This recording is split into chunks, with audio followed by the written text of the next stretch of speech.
அனைவருக்கும் வணக்கம். இந்த வழியில் நம்ம என்ன பார்க்க போகிறோம் அப்படின்னு பார்த்தீங்கன்னா, ரேஷன் கடை ஜாபுக்கு எப்படி ஆன்லைனில் அப்ளை பண்ணுறது அப்படிங்கிறத ஸ்டெப் பை ஸ்டெப்பாக நம்ம பார்க்க போகிறோம். ஸ்க்ரீனில் நீங்கள் பார்த்துட்டு இருக்கிறது என்னென்னு பார்த்தீங்கன்னா, சென்னை மாவட்டத்துக்கான அப்ளை பண்ணக்கூடிய வெப்சைட். ஓகேவா, சென்னை. இதே மாதிரி ஒவ்வொரு மாவட்டத்துக்கும் தனித்தனி வெப்சைட் இருக்குது. ஸோ அந்த வெப்சைட்டுக்குள்ளே நீங்கள் போகணும். சப்போஸ் நீங்கள் மதுரை மாவட்டமாக இருந்தால் நீங்கள் என்ன பண்ணுறீங்கன்னா, கூகுள் போங்க, டிஆர்பின்னு போடுங்க, மதுரைன்னு போடுங்க. ஓகேவா, இப்படி மதுரைன்னு செலக்ட் பண்ணிங்கன்னா கூகுளில் சர்ச் பண்ணிங்கன்னா மோஸ்ட்லி ஃபஸ்ட்லேயே வரதுக்கு வாய்ப்பு இருக்குது, இல்லைனா செகண்ட் தேர்டில் வரதுக்கு வாய்ப்பு இருக்குது. ஸோ அதற்கான இணையதள முகவரி இதுதான்.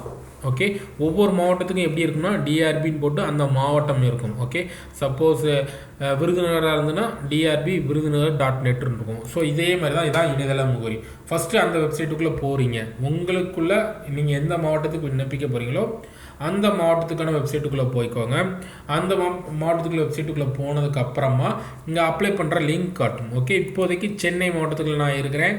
ஸோ அதில் இந்த லிங்க் இருக்குது பார்த்தீங்கன்னா, இந்த 2 லிங்க்கு காட்டும். ஓகேவா, சேல்ஸ்மேன் போஸ்ட்டுக்கு அப்ளை பண்ணுறீங்கன்னா இந்த லிங்க். ஓகே, சப்போஸ் பேக்கர்ஸ், ஓகேவா, கட்டுனர் அப்படிங்கிற பதவிக்கு விண்ணப்பிக்க போகிறீங்கன்னா இந்த லிங்க். ஸோ இதை கிளிக் பண்ணி அப்ளை பண்ணணும். அப்ளை பண்ணுறதுக்கு முன்னால் இந்த வெப்சைட்டில் கொடுத்துருக்கக்கூடிய மேலும் சில விஷயங்கள் நீங்கள் தெரிஞ்சுக்கணும். என்னென்னு பார்த்தீங்கன்னா, நோட்டிஃபிகேஷன் பற்றி படித்து பார்த்துக்கோங்க. அது மட்டும் இல்லாமல் இன்ஸ்ட்ரக்ஷன் கொடுத்துருக்காங்க. இன்ஸ்ட்ரக்ஷன் முக்கியமாக நீங்கள் படிக்கணும். அது தவிர ஹவு டு அப்ளை ஆன்லைன்னு அவங்களே கொடுத்துருக்குறாங்க. எப்படி ஆன்லைனில் அப்ளை பண்ணணும்னு ஸ்டெப் பை ஸ்டெப்பாக கொடுத்துருக்குறாங்க. ஸோ வீடியோ புரியாதவங்க இதை பார்த்து கூட நீங்கள் தெரிஞ்சுக்கலாம். ஓகே, சப்போஸ் நாங்கள் வீடியோவில் 1-2 மேட்ரு விடுபட்டு இருந்ததுன்னா நீங்கள் இந்த வெப்சைட்டில் இந்த பிடிஎஃப்ல வந்து தெளிவாக தெரிஞ்சுக்கலாம். மோஸ்ட்லி எல்லாமே நாங்கள் சொல்லிடுவோம். ஓகே, அப்ளை பண்ணுறது எப்படின்னு பார்த்தீங்கன்னா, எந்த போஸ்ட்டுக்கு நீங்கள் அப்ளை பண்ண போகிறீங்களோ அதை கிளிக் பண்ணுங்கள். சேல்ஸ்மேன்னா இது, பேக்கர்ஸ்னால் இது. உங்கள் மாவட்டத்துக்குள்ளே வெப்சைட்டில் இருக்கணும். முக்கியமான விஷயம் இது. சென்னை, ஈரோடாக இருந்தால் இதில் ஈரோடுன்னு கொடுத்துருப்பாங்க. ஸோ அதனால் அந்த வெப்சைட்டுக்குள்ளே இருக்கீங்களான்னு ஒன் டைம் கன்ஃபார்ம் பண்ணிக்கோங்க. கன்ஃபார்ம் பண்ணிவிட்டு நீங்கள் அப்ளைங்கிற ஆப்ஷனை கிளிக் பண்ணுறீங்க. கிளிக் பண்ணிங்கன்னா எடுத்தோன்னே என்ன கேட்கும் அப்படின்னு பார்த்தீங்கன்னா, எக்ஸாமுக்கு பே பண்ணிட்டீங்களா இல்லையான்னு கேட்கும். ஃபஸ்ட் டைம் நம்ம இப்போ தானே வரோம், அதனால் பே பண்ணியிருக்க மாட்டோம். ஸோ நோங்கிற ஆப்ஷனை கொடுக்கணும். சப்போஸ் உங்களுக்கு வந்து இந்த எக்ஸாம் ஃபீஸ் கிடையாது அப்படிங்கிற ஒரு ஆப்ஷன் இருந்துச்சுன்னா, அதாவது 2020 இதே எக்ஸாமுக்கு அப்ளை பண்ணியிருப்பாங்க. ஸோ அப்படி உள்ளவங்களுக்கு இந்த எக்ஸாம் ஃபீஸ் கிடையாது. ஸோ அவங்க பார்த்தீங்கன்னா இந்த ஆப்ஷனை கிளிக் பண்ணணும். ஸோ நீங்கள் இப்போ தான் வரீங்க, இப்போ தான் அப்ளை பண்ண போகிறீங்க அப்படின்னா இந்த ஆப்ஷனை கிளிக் பண்ணி ஃபஸ்ட்டு நீங்கள் பே பண்ணிவிட்டு வந்துடணும். ஓகேவா, பே பண்ணுறதுக்கு ஒரு 2 ஆப்ஷன் கொடுத்துருக்குறாங்க. ஒன்று பார்த்தீங்கன்னா, இந்த கோஆப்ரேட்டிவ் பேங்க், அதாவது கூட்டுறவு வங்கிகள், அந்த பிரான்ச்சில் நீங்கள் பே பண்ணலாம். அதாவது டைரெக்டாக கவுண்டரில் போய் நீங்கள் பே ஸ்லிப் வச்சு பே பண்ணலாம். இல்லைனா எஸ்பிஐ மெத்தட், அதாவது ஆன்லைன் மெத்தட். ஓகேவா, ஆன்லைன் மெத்தடில் நீங்கள் பே பண்ணலாம். ஸோ எந்த ஆப்ஷன் நீங்கள் பார்த்துக்கோங்க. அது மட்டும் இல்லாமல் இதில் கொடுத்துருப்பாங்க, நீங்கள் சேல்ஸ்மேன் ஆப்ஷனுக்குள்ளே தான் வந்திருக்கீங்க, இருந்தாலும் இங்கேயுமே சேல்ஸ்மேனாக பேக்கர்ஸான்னு கொடுத்துருக்காங்க. ஸோ இது செல்லான் மெத்தட். ஸோ இதை கிளிக் பண்ணிங்கன்னா உங்களுக்கான செல்லான் ஜென்ரேட் ஆகும். ஸோ இந்த செல்லான் இருக்கக்கூடிய நீங்கள் டீட்டெயிலை வந்து ஃபில் பண்ணி உங்களுக்கு பக்கத்தில் இருக்கக்கூடிய கூட்டுறவு வங்கியில் பே பண்ணிடலாம். பே பண்ணிங்கன்னா அவங்க ஒரு சேனல் நம்பர்னு ஒன்று தருவாங்க. அந்த நம்பர் முக்கியமானது. இந்த இருக்குது பார்த்தீங்களா, சேனல் நம்பர். ஸோ இந்த நம்பர் கொடுப்பாங்க. இந்த நம்பர் நோட் பண்ணலன்னா அந்த நம்பர் நோட் பண்ணி வாங்கிருங்க. ஏன்னா அப்ளை பண்ணும்போது இந்த நம்பர் கண்டிப்பாக கேட்பாங்க. அது மட்டும் இல்லாமல் நீங்கள் இந்த பே பண்ண ரசீது முக்கியம். ஏன்னா இந்த ரசீதை அப்லோட் பண்ண சொல்லுவாங்க. இந்த ரசீதை ஸ்கேன் பண்ணி அப்லோட் பண்ண சொல்லுவாங்க. ஸோ அதனால் இந்த ரசீதை பே பண்ணதுக்கப்புறமா இந்த நம்பர் மட்டும் முக்கியம் இல்லை, இந்த ரசீதே முக்கியம். ஸோ அதை உங்கள் கையோடு வச்சுக்கோங்க. ஓகே, அந்த ஆப்ஷனில் பே பண்ணலாம். இல்லைன்னா எஸ்பிஐ கலெக்ட் அப்படிங்கிற ஆன்லைன் பேமெண்ட் மெத்தடில் பண்ணலாம். ஸோ இதை நீங்கள் கிளிக் பண்ணிங்கன்னா ஒரு விண்டோக்கு வரும். ஸோ இந்த விண்டோவில் என்ன கேட்பாங்கன்னா, ஒரு டேர்ம்ஸ் அண்ட் கண்டிஷன் கொடுத்துருப்பாங்க. ஸோ அதை கிளிக் பண்ணிக்கோங்க. அதை கிளிக் பண்ணிவிட்டு ப்ரொசீட் கொடுத்தீங்கன்னா எந்த இதுக்கு அப்ளை பண்ண போகிறீங்க அப்படிங்கிற ஒரு மெத்தட் வரும். ஸோ இதில் பார்த்தீங்கன்னா இந்த first option state of corporate இருக்குது பார்த்தீங்களா, இதில் பார்த்தீங்கன்னா தமிழ்நாடு. ஓகே, தமிழ்நாடுங்கிறத செலக்ட் பண்ணிக்கோங்க. அடுத்த ஆப்ஷனில் பார்த்தீங்கன்னா ரெக்ரூட்மெண்ட். ஓகேவா, ரெக்ரூட்மெண்ட் அப்படிங்கிற ஆப்ஷனை கிளிக் பண்ணிக்கோங்க. கிளிக் பண்ணிவிட்டு கோ கொடுத்தீங்கன்னா இன்னொரு விண்டோக்கு போகும். ஸோ இதில் பார்த்தீங்கன்னா எந்தெந்த டிஸ்ட்ரிக், நான் ஆல்ரெடி சொன்ன மாதிரி ஒவ்வொரு டிஸ்ட்ரிக்கும் தனித்தனியாக இருக்குது. ஓகேவா, இதில் பார்த்தீங்கன்னா district recruitment bureau of Thanjavur, அதுமாதிரி நாகப்பட்டினம், மதுரை, திருப்பூர் இதுமாரி இருக்குது. ஸோ நான் சென்னை அப்படிங்கிறதால சென்னைங்கிற ஆப்ஷனை கிளிக் பண்ணுறேன். கிளிக் பண்ணி சப்மிட் கொடுத்தோம்னா இன்னொரு விண்டோ வரும். விண்டோவில் என்ன கேட்குறாங்கன்னா பேமெண்ட் கேட்வே, இது ஒரே ஒரு ஆப்ஷன் தான். ஸோ ஆன்லைன் கலெக்ஷன், இதை கிளிக் பண்ணிக்கோங்க. கிளிக் பண்ணிங்கன்னா உங்களுடைய பேசிக் டீட்டெயில், ஓகே, உங்களுடைய பேசிக் டீட்டெயில் கேட்பாங்க. உங்களுடைய நேமு, மொபைல் நம்பர், ஓகே, என்ன போஸ்ட்டுக்கு அப்ளை பண்ண போகிறீங்க அப்படிங்கிற மறுபடியும் கேட்பாங்க. ஓகே, சேல்ஸ்மேனாக பேக்கராக இதை மாற்றிடக்கூடாது. ஓகேவா, அதை செலக்ட் பண்ணிக்கோங்க. சேல்ஸ்மேனாக இருந்துன்னா இங்கே அமௌண்ட்டில் மாற்றிடக்கூடாது. சேல்ஸ்மேன் சில பேர் என்ன பண்ணியிருப்பாங்கன்னா சேல்ஸ்மேன் போட்டிருப்பாங்க, இங்கே அமௌண்ட்டில் வந்து 100 போட்டு பே பண்ணிட்டு வந்துடுவாங்க. அப்படின்னாலும் உங்களுடைய விண்ணப்பம் நிராகரிக்கப்படும். ஓகே, சேல்ஸ்மேன்னா அதற்கான ஃபீஸ் பார்த்தீங்கன்னா 150. இது ரெண்டையும் ஒன் டைம் கன்ஃபார்ம் பண்ணிக்கோங்க. ஓகே, பேக்கர்ஸ்னால் 100. ஸோ அதெல்லாம் கரெக்டாக செக் பண்ணிக்கோங்க. செக் பண்ணிவிட்டு மறுபடியும் உங்களுடைய நேம் கேட்பாங்க. Name, date of birth, mobile number, email ID இது எல்லாமே கரெக்டாக கொடுங்க. இப்போ கரண்ட்டாக யூஸில் இருக்கக்கூடிய மொபைல் நம்பர் கொடுங்க, இமெயில் ஐடி கொடுங்க. ஏன்னா எந்த ஒரு இன்ஸ்ட்ரக்ஷனாக இருந்தாலும் உங்கள் மெயிலுக்கும் உங்கள் மொபைலுக்கும் தான் வரும். ஸோ இதில் தப்பு பண்ணிடாதீங்க. ஓகே, அடுத்தது இங்கே ஒரு கேப்ஷா இருக்கும். இந்த கேப்ஷாவில் கிளிக் பண்ணிங்கன்னா உங்களை அடுத்த விண்டோவுக்கு கூட்டு போகும். அங்கே வந்து நெட் பேங்கிங்கா, டெபிட் கார்டா அப்படிங்கிற மாதிரி பேமெண்ட் மெத்தட் இருக்கும். பே பண்ணிடுங்க. ஸோ பே பண்ணிவிட்டு அதை ஸ்க்ரீன்ஷாட் எடுத்து வச்சுக்கோங்க. ஏன்னா அதையுமே அப்லோட் பண்ண வேண்டி இருக்கும். ஓகே, பே பண்ணிவிட்டு அதை ஸ்க்ரீன்ஷாட் எடுத்து வச்சுக்கோங்க. ஸோ இப்போ பே பண்ணியாச்சு. இப்போ அடுத்த ஸ்டெப் என்ன பண்ணுறீங்கன்னா திரும்பவும் அதே வெப்சைட்டுக்கு போகிறீங்க. ஓகேவா, திரும்பவும் அதே வெப்சைட்டுக்கு போகிறீங்க. திரும்பவும் நீங்கள் அப்ளை அப்படிங்கிற ஆப்ஷனை கிளிக் பண்ணுறீங்க. இப்போ நம்ம பேமெண்ட் பண்ணியாச்சு. ஸோ அதனால் எஸ் அப்படிங்கிற ஆப்ஷனை கிளிக் பண்ணிங்கன்னா இனிமேல் தான் ஆன்லைன் அப்ளிகேஷன் ஸ்டார்ட் ஆகுது. இதில் பார்த்தீங்கன்னா ஃபஸ்ட்டு உங்கள் இனிஷியல், உங்கள் நேம். ஓகேவா, உங்களோட டேட் ஆஃப் பர்த் கரெக்டாக கொடுத்துக்கோங்க. அடுத்தது உங்கள் அப்பா இல்லைனா காப்பாளர் இல்லை கார்டியன், ஸோ அவங்களுடைய நேம் கொடுத்துக்கோங்க. மோஸ்ட்லி உங்களுக்கு ரேஷன் கார்டில் உங்கள் அப்பா இருந்தால் அவங்க கொடுங்க, கணவர் இருந்தால் கணவரை கொடுங்க. ஏன்னா ஆதார் கார்டு இதை தான் ரெஃபரன்ஸ்க்கு எடுப்பாங்க. அதில் யாரோட பேரை ரெஃபரன்ஸாக கொடுத்துருக்கீங்களோ அவங்க பேரை வச்சுக்கோங்க. மோஸ்ட்லி எல்லாருக்கும் தந்தைன்னு தான் இருக்கும். ஸோ அவங்க இனிஷியல், அவங்க நேம் தப்பு இல்லாமல் பண்ணிக்கோங்க. அடுத்தது நீங்கள் ஆனா பெண்ணா, ஓகேவா, என்ன பாலினத்தை சேர்ந்தவர் அப்படிங்கிறத செலக்ட் பண்ணிக்கோங்க. அடுத்தது நீங்கள் மேரேஜ் ஆனவரா ஆகலையா அப்படின்னு செலக்ட் பண்ணிக்கோங்க. அடுத்தது உங்களுடைய சொந்த மாவட்டம். ஓகேவா, இதோட முக்கியம் இதோட உங்களுடைய சொந்த மாவட்டத்தை செலக்ட் பண்ணிக்கோங்க. அடுத்ததான் ஃபேமிலி கார்டு இல்லைன்னா ஓட்டர் ஐடி. ஸோ ஏதாவது ஒருடைய இதை கொடுக்கணும். ஸோ ஃபேமிலி கார்டு அப்படிங்கிறது நீங்கள் செலக்ட் பண்ணிங்கன்னா, ஃபேமிலி கார்டுன்னு பார்த்தீங்கன்னா ரேஷன் கார்டில் நிறைய ஆப்ஷன் இருக்கும். நீங்கள் ரேஷன் கார்டு பார்த்தீங்கன்னா உங்களுடைய ரேஷன் கார்டில் அது என்ன மெத்தடுன்னு அப்படின்னு கொடுத்துருப்பாங்க. பிஹெச்ஹெச்சா இல்லைனா என்பிஹெச்ஹெச்சா அப்படிங்கிற மாதிரி கொடுத்துருப்பாங்க. ஸோ அதை செலக்ட் பண்ணிவிட்டு அதுக்கப்புறம் ரேஷன் கார்டு நம்பர் கொடுங்க. ஸோ அப்போ தான் கரெக்டாக இருக்கும். இங்கே தப்பு பண்ணிடாதீங்க. முக்கியமான விஷயம், இதுவும் கரெக்டாக இருக்கணும், இதுவும் கரெக்டாக இருக்கணும். சப்போஸ் ஓட்டர் ஐடியா இருந்ததுன்னா நீங்கள் ஓட்டர் ஐடியை கொடுத்துட்டு ஓட்டர் ஐடி நம்பர் கொடுத்துருங்க. அடுத்தது சொந்த மாநிலம். ஓகே, சொந்த மாநிலம், உங்களுடைய தாய்மொழி என்ன, அது மட்டும் இல்லாமல் உங்களுடைய நேஷ்னாலிட்டி, இதெல்லாம் இந்தியன், அதுவே டிஃபால்ட்டாக வந்துருச்சு. அதுக்கப்புறம் உங்களுடைய மதம். ஓகே, நீங்கள் எந்த மதத்தை சார்ந்தவர் அப்படிங்கிறத செலக்ட் பண்ணிக்கோங்க. அடுத்ததாக உங்களுடைய கம்யூனிட்டி. ஓகேவா, கம்யூனிட்டி. ஸோ இந்த ஆப்ஷன் இன்னும் எனேபிள் ஆகலை.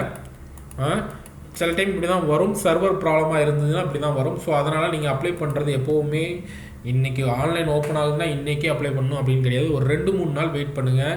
அப்போ தான் சர்வரில் இருக்க ப்ராப்ளம் எல்லாமே கரெக்டாக ஆகும். ஸோ அதுக்கப்புறம் நீங்கள் அப்ளை பண்ணால் தான் உங்களுடைய ஆக்சஸ் எல்லாம் கரெக்டாக இருக்கும். மோஸ்ட்லி நைட் டைமு இல்லைனா அதிகாலை டைமில் பண்ணுங்கள். ஏன்னா அப்போ தான் சர்வர் வந்து ரஷ்ஷாக இருக்காது, எந்த ஒரு ப்ராப்ளமும் வராது. ஓகேவா, நிறைய பேர் என்ன பண்ணுவாங்கன்னா கடைசி நாளுக்கு முந்தின நாள் அப்ளை பண்ண போவாங்க. அப்படிங்கிறத தவிர்த்துருங்க.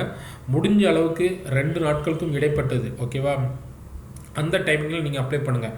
அதாவது கடைசிலையும் அப்ளை பண்ணக்கூடாது, முதலையும் அப்ளை பண்ணாதீங்க, இடைப்பட்ட காலங்களில் அப்ளை பண்ணுங்கள். ஓகே, அடுத்தது நீங்கள் மாற்றுத்திறனாளி இல்லைன்னா முன்னாள் இராணுவத்தினர் இந்த மாதிரி ஏதோ ஒரு விஷயம் இருந்துச்சுன்னா அதை ஆப்ஷனை செலக்ட் பண்ணிக்கோங்க. ஓகே, மாற்றுத்திறனாளியாக இருந்தால் அதை செலக்ட் பண்ணிக்கோங்க. அப்படி இருந்தால் உங்களுக்கு என்னென்ன இதில் குறைபாடு அப்படிங்கிற எல்லா டீட்டெயிலும் கேட்பாங்க. ஓகே, எந்த ஆப்ஷன் எந்த இதில் நீங்கள் வந்து இருக்குது அப்படிங்கிறத செலக்ட் பண்ணிக்க, முக்கியமான விஷயம். ஓகே, சப்போஸ் நீங்கள் ஏதாவது ஒரு ஆப்ஷன் நீங்கள் கேட்பாங்க, இப்போ இதை கொடுக்குறீங்க, இதில் என்ன பிரச்சனை அப்படிங்கிற மாதிரி எல்லா விஷயமும் நீங்கள் கொடுக்குறீங்க. ஓகே, அதை முக்கியமாக பார்த்துக்கோங்க. ஓகே, அடுத்தது முன்னாள் இராணுவத்தினர்னா அந்த டீட்டெயில் கொடுங்க. ஸோ அதில் எல்லாமே கேட்பாங்க, நீங்கள் எப்போ மிலிட்ரியில் இருந்தீங்க அப்படிங்கிற எல்லா டீட்டெயிலும் கேட்பாங்க. அங்கே உங்களுடைய பிபிஓ நம்பர் என்ன அப்படிங்கிற மாதிரி எல்லா டீட்டெயிலும் அவங்க ரிலேட்டடான டீட்டெயில் கேட்பாங்க. ஓகே,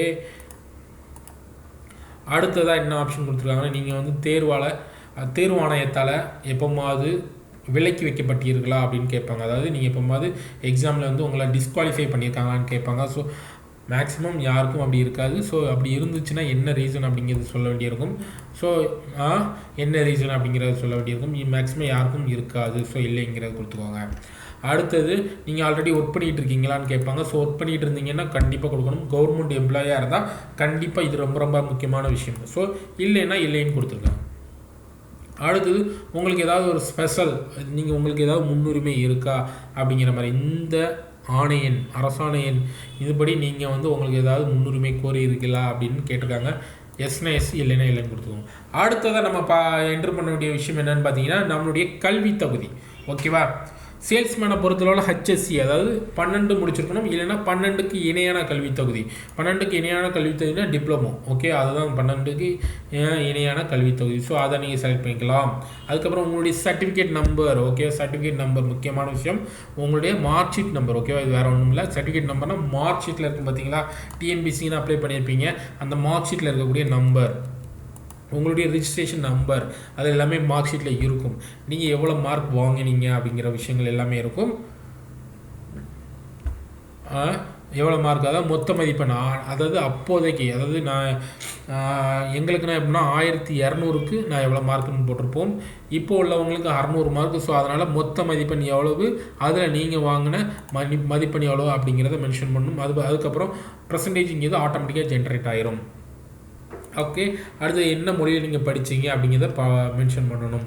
அதுக்கப்புறமா தமிழ் வழி கல்வி அந்த விவரங்களை ஃபில் பண்ணியே ஆகணும். தமிழ் வழி கல்வி. ஓகே, நீங்கள் +2 வரை தமிழில் படிச்சிருந்தீங்க அப்படின்னா அதை மென்ஷன் பண்ணணும். ஓகேவா? நீங்கள் தமிழ் வழியில் படிச்சிருந்தீங்கன்னா மென்ஷன் பண்ணணும். ஓகே, அவ்வளோதான். அதுக்கப்புறம் என்ன கேட்டிருக்கிறாங்கன்னா உங்களுக்கு பேசிக் கம்ப்யூட்டர் நாலேஜ் அறிவு இருக்கா அப்படின்னு கேட்டிருக்கிறாங்க. எல்லாத்துக்குமே பேசிக்கு இருக்கும். ஸோ அதனால் எஸ் கொடுத்துருக்கோங்க. சப்போஸ் உங்களுக்கு கம்ப்யூட்டர் நாலேஜ் இல்லைன்னா நோ கொடுத்துக்கோங்க. அடுத்ததாக நம்மளுடைய கம்யூனிகேஷன் டீட்டெயில்ஸ், அதாவது நம்மளுடைய அட்ரஸ் கேட்டிருக்கிறாங்க, நம்மளை தொடர்பு கொள்ளக்கூடிய அட்ரஸ். ஓகே, 2 இது கொடுத்துருக்காங்க. Communication address. ஓகேவா? அதாவது என்னென்னா கரஸ்பாண்டன்ட் அட்ரஸ், அதாவது இப்போதைக்கு இங்கே இருக்கக்கூடிய இடம். அது மட்டும் இல்லாமல் உங்களுடைய பெர்மனண்ட் அட்ரஸ், அதாவது எப்படி சொல்லலாம்னா இப்போ சென்னையில் ஒர்க் பண்ணிகிட்டு இருப்பாங்க, ஆனால் அவங்களுடைய சொந்த மாவட்டம் திருநெல்வேலியாக இருக்கும், இல்லைனா தூத்துக்குடியாக இருக்கும். ஸோ அப்படி உள்ளவங்க உங்களை தொடர்பு கொள்ளணும்னா சென்னையில் தான் தொடர்பு கொள்ள முடியும். ஸோ அதனால் இந்த பக்கம் நீங்கள் இப்போதைக்கு இருக்கக்கூடிய அட்ரஸ் பெர்மனண்ட் அட்ரஸ் அப்படிங்கிறது உங்களுடைய ரேஷன் கார்டு இல்லைனா ஓட்டர் ஐடியில் இருக்கும் பார்த்தீங்களா, பெர்மனண்ட் அட்ரஸ் அது இது. ஓகே, அதை மென்ஷன் பண்ணிக்கோங்க. அடுத்து உங்களுடைய இமெயில் ஐடி, ஃபோன் நம்பர், இது ரொம்ப ரொம்ப முக்கியம் இப்போதைக்கு. ஓகேவா? அதாவது இங்கே கொடுத்துருக்காங்க. நீங்கள் எக்ஸாம் ஃபீஸ் கட்டும்போது என்ன நம்பர் கொடுத்தீங்களோ அந்த இது. ஓகேவா? அதாவது எக்ஸாம் ஃபீஸ் கட்டும்போது என்ன அட்ரஸ் கொடுத்தீங்களோ இமெயில் ஐடி, அது மாதிரி எந்த ஃபோன் நம்பர் கொடுத்தீங்களோ அந்த ஃபோன் நம்பர் தான் இங்கே இருக்கணும். சப்போஸ் எக்ஸாம் ஃபீஸ் கட்டும்போது உங்கள் அப்பா அவங்க நம்பரை கொடுத்துருப்பாங்க. அப்படி பட்சம் அப்படியே நடந்துட்டுனா உங்கள் அப்பா நம்பர் இங்கே கொடுக்கணும். ஓகேவா? முக்கியமான விஷயம். ஏன்னா மற்றவங்கள ஃபீஸ் கட்ட சொல்லியிருப்போம். உங்களுடைய கணவராக இருக்கலாம், இல்லைன்னா உங்கள் நண்பராக இருக்கலாம். சப்போஸ் அந்த இடத்துல உங்கள் நம்பரை கொடுக்க சொல்லணும். ஓகே, நீங்கள் முக்கியமான விஷயம், அதுவும் உங்கள் நம்பர் கொடுக்க சொல்லணும். சப்போஸ் மாற்றி கொடுத்துருந்தாங்கன்னா அந்த நம்பர் நீங்கள் இங்கே போட்டுக்கோங்க, அந்த இமெயில் ஐடி இங்கே போட்டுக்கோங்க. அடுத்தது நீங்கள் பே பண்ணக்கூடிய டீட்டெயில் அங்கே கேட்டிருக்கிறாங்க. ஓகே, நீங்கள் எப்படி பே பண்ணீங்க அப்படிங்கிற மாதிரி. இப்போது நீங்கள் வந்து கோஆப்ரேட்டிவ் பேங்க் வழியாக பே பண்ணியிருந்தீங்கன்னா அதுக்கான ஆப்ஷன் வரும். ஸோ அது என்ன பேங்க்கில் பண்ணீங்க அப்படிங்கிற இதை செலக்ட் பண்ணிங்கன்னா என்ன பேங்க்னு வரும். ஸோ இப்போ சர்வர் ப்ராப்ளமாக இருக்குது. ஸோ அதனால் ஆப்ஷன் காட்டலை. நீங்கள் எந்த பேங்க்கில் பே பண்ணீங்க அப்படிங்கிறது வரும். ஸோ ஆல்ரெடி சொன்ன மாதிரி இந்த ஜேர்னல் ஐடி, ஓகே, அந்த வங்கி ரசீது எண் அதை போடணும். ஓகே, எந்த டேட்டில் நீங்கள் பே பண்ணீங்க அப்படிங்கிறத செலக்ட் பண்ணணும். ஓகேவா? எவ்வளோ ரூபா பே பண்ணீங்க அப்படிங்கிற டிஃபால்ட்டாக வந்துடும். அடுத்தது அதற்கான நீங்கள் பே பண்ண ரசீது, ஆல்ரெடி நம்ம சொன்ன மாதிரி அந்த செல்லானை வந்து ஸ்கேன் பண்ணி அப்லோட் பண்ணணும். ஓகே, அந்த அப்லோட் பண்ண சைஸ் பார்த்தீங்கன்னா 100 கேபிக்கு உள்ளே இருக்கணும். ஓகே, 100 கேபிக்கு உள்ளே இருக்கணும். அடுத்தது பார்த்தீங்கன்னா உங்களுடைய ஃபோட்டோகிராஃப். ஓகே, இப்போ ரீசெண்டாக எடுத்த உங்களுடைய ஃபோட்டோ அதோட சைஸும் 50 கேபிக்கு உள்ளே இருக்கணும். அது அப்லோட் பண்ணிக்கோங்க. அடுத்தது பார்த்தீங்கன்னா உங்களுடைய சிக்னேச்சர், உங்களுடைய கையெழுத்து, ஓகேவா, அது வந்து 50 கேபிக்கு உள்ளே இருக்கணும். ஸோ அதை அப்லோட் பண்ண போகிறீங்க. ஓகே, முடிஞ்சதா? அடுத்த விஷயங்கள் என்னென்னா நம்ம இது தவிர நம்ம என்னென்ன டாக்குமெண்ட் அப்லோட் பண்ணணும் பார்த்தீங்கன்னா உங்களுடைய குடும்ப அட்டை இல்லைனா வாக்காளர் அட்டை, ஓகேவா, இல்லைனா ஓட்டர் ஐடி, அதாவது ஃபேமிலி கார்டு, ரேஷன் கார்டு இல்லைனா ஓட்டர் ஐடி எதையாவது ஒன்று அப்லோட் பண்ணியே ஆகணும். ஸோ அதோட சைஸ் பார்த்தீங்கன்னா 200 கேபிக்குள்ளே இருக்கணும். அது மட்டும் இல்லாமல் பிடிஎஃப் ஃபார்மெட்டில் இருக்கணும். ஓகே, முக்கியமான விஷயம் பிடிஎஃப் ஃபார்மெட்டில் இருக்கணும். ஜேபிஜி ஃபார்மெட் கிடையாது, பிடிஎஃப். ஃபோட்டோவை பொறுத்தளவில் ஜேபிஜி ஃபார்மெட்டில் இருக்கணும். இந்த டாக்குமெண்ட்டை பொறுத்தளவில் பிடிஎஃப் ஃபார்மெட்டில் இருக்கணும். ஓகேவா? அதுக்கப்புறமா முக்கியமான விஷயம் PSTM சர்டிஃபிகேட். ஓகேவா? அந்த டாக்குமெண்ட்டையும் அப்லோட் பண்ணணும். முக்கியமான விஷயம் PSTM. நீங்கள் அங்கே PSTM நோ கொடுத்துருந்தீங்கன்னா அங்கே வராது, எஸ் கொடுத்துருந்தீங்கன்னா இந்த டாக்குமெண்ட் அப்லோட் பண்ண வேண்டியே இருக்கும். ஸோ இந்த ஃபஸ்ட்டு நீங்கள் வந்து விண்ணப்பருக்கு அப்ளை பண்ணுறதுக்கு முன்னால் இந்த பிடிஎஃப் அதாவது இந்த பிஎஸ்டிஎம் சர்டிஃபிகேட் எல்லாம் வாங்கி வச்சுக்கோங்க. இந்த பிடிஎஃப் இந்த பிஎஸ்டிஎம் சர்டிஃபிகேட் ஃபார்மெட் அவங்க ஒன்று கொடுத்துருக்குறாங்க. அதை லிங்க்கில் கொடுக்குறேன் கீழே டிஸ்கிரிப்ஷனில். அதை நீங்கள் டெவலப் பண்ணி அந்த ஃபார்மை ஃபில் பண்ணி அதை அப்லோட் பண்ண வேண்டியிருக்கும். அடுத்தது பார்த்தீங்கன்னா உங்களுடைய எஜுகேஷனல் குவாலிஃபிகேஷன், ஸோ அதை அப்லோட் பண்ண போகிறீங்க. ஸோ அதுவுமே பார்த்தீங்கன்னா பிடிஎஃப் ஃபார்மெட்டில், அதாவது 12th மதிப்பெண், ஓகேவா, +2 மார்க் ஷீட், இல்லைனா டிப்ளமோ முடிச்சிருந்தீங்கன்னா டிப்ளமோட மார்க் ஷீட், ஸோ அதை அப்லோட் பண்ண போகிறீங்க. அடுத்தது என்ன பண்ண போகிறீங்கன்னு பார்த்தீங்கன்னா இங்கே கேப்சாவை பண்ண போகிறீங்க. ஃபைனலாக எல்லாத்தையும் அக்செப்ட் பண்ணி சப்மிட் பண்ண போகிறீங்க. ஸோ அவ்வளோதான் அப்ளிகேஷன் முடிஞ்சிச்சு. இந்த அப்ளிகேஷன் முடிஞ்சதுக்கப்புறமா இதை வந்து பிரிண்ட் அவுட் எடுத்து வச்சுக்கோங்க. ஓகே, ரொம்ப ரொம்ப முக்கியம். இதை பிரிண்ட் அவுட் எடுத்து வச்சுக்கோங்க. அவ்வளோதாங்க அப்ளை பண்ணுறது, ஆன்லைனில் அப்ளை பண்ணுறது அவ்வளோதான் முடிஞ்சுது. இதில் கொடுக்கக்கூடிய டேட்டாக்கள் எல்லாமே முக்கியமான விஷயங்கள், அது எல்லாமே தவறுகள் இல்லாமல் பண்ணிடுங்க. ஓகே, மீண்டும் ஒரு வீடியோவில் சந்திக்கிறேன். நன்றி, வணக்கம்.